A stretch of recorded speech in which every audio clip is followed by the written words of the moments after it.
చౌటుపల్లి మండలంలో ఉన్న త్రిపురాకు పోయే రైతులు కానీ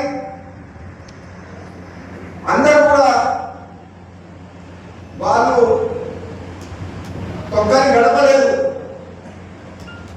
ఢిల్లీ రాకపోతే ఇండిపెండెంట్ కాదా చౌటుపల్లి రైతులు ఈ రోజు వరకు ఉత్తర త్రిపుర మారిందా? బీజేపీ నాయకులు కేంద్ర మంత్రి కిషన్ రెడ్డితో సహా, బండి సంజయ్తో సహా, నితిన్ గడ్కరీకి, నడ్డాకు మొత్తం ఢిల్లీ మొత్తం తిరిగి వచ్చారు. ఉత్తర తెలంగాణ సంబంధించింది మారలేదు. ఇప్పుడు మనది ఇది మారాలంటే అది మారాలి. మరి ఏం చేయాలి మీరు చెప్పాలి. ఇప్పుడు ఏం కాదు ఏం చేయాలనేది మీరు అందరూ రాజగోపాల్ రెడ్డి ఉన్నాడు, గట్టివాడు, కొట్లాడుతాడు, ఏదైనా చేయాలని అంటున్నారు. మీకు మొన్న లచ్చమ్మ కూడా చెప్పిన సబ్స్టేషన్ ఓపెనింగ్ అప్పుడు గతంలో నేను ఎమ్మెల్యే ఉన్నప్పుడు బీఆర్ఎస్ ప్రభుత్వంలో ఈ ప్రాంతానికి అన్యాయం జరిగితే అసెంబ్లీ సాక్షిగా ఎంత చెప్పినా వినకపోతే నా రాజీనామా చేసి మొత్తం ప్రభుత్వమే మున్గోడు ప్రజల కాలకాయ తీసుకొచ్చినా అని చెప్పిన. ఆ రోజు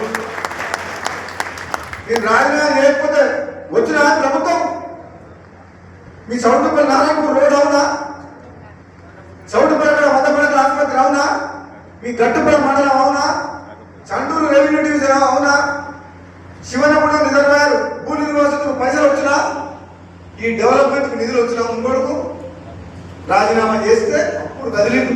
అప్పటిదాకా లెక్క చేయలే. మొన్న లచ్చమ్మ కూడా సబ్స్టేషన్ ఓపెనింగ్ చెప్పిన నాకు హామీ ఇచ్చిన మాట వాస్తవము. తిరిగి కాంగ్రెస్ పార్టీలో చేరినప్పుడు మంత్రి పదవి ఇస్తా అని, అది ఆలస్యమైనా పర్వాలేదు, నేను ఎదురు చూస్తా, ఓపిక ఉంది. నాకు అన్యాయం జరిగినా పర్వాలేదు, కానీ మున్గోడు ప్రజలకు అన్యాయం జరిగే ఏ పని చేసినా సరే నా నిర్ణయం ఎంత దూరమైనా పోతా అని చెప్పిన. అంటే దాని అర్థమైంది, మీరు అర్థం చేసుకోవాల్సింది. మీరు ఎవరైనా ఆలోచన చేయొచ్చు. రాజగోపాల్ రెడ్డి అనే వ్యక్తి నన్ను ఇన్ఫ్లుయెన్స్ చేయడం అంటే అది ఎవరి వల్ల అయ్యే పని కాదు.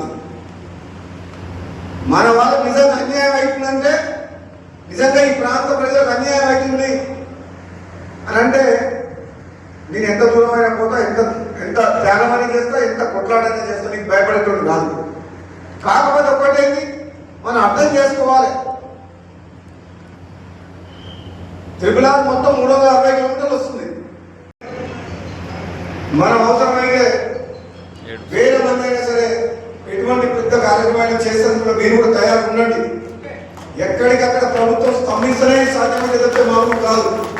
మీకు ముందే చెప్తున్నా, ఈ party ruling party, Congress party ఎమ్మెల్యేలైనా, కాంగ్రెస్ పార్టీ ఎమ్మెల్యే నియోజకవర్గంలో అన్యాయం జరిగితే అవసరమైతే ప్రభుత్వంతో కూడా పోరాటం చేయాలని నేను సిద్ధంగా ఉన్నా చెప్తున్నా.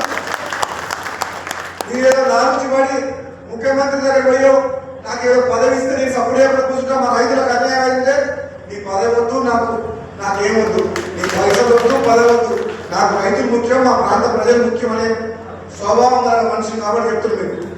ఎటువంటి అనుమానం అవసరం లేదు, ధైర్యంగా ఉండండి. మీకు న్యాయం జరిగే వరకు మీ వెంట నేను ఉంటా. మీరు ధైర్యంగా, ఎవ్వరు కూడా ఏడవసరం లేదు మీకు. ఎందుకంటే మీకు ఒక ఎమ్మెల్యే ఉండు.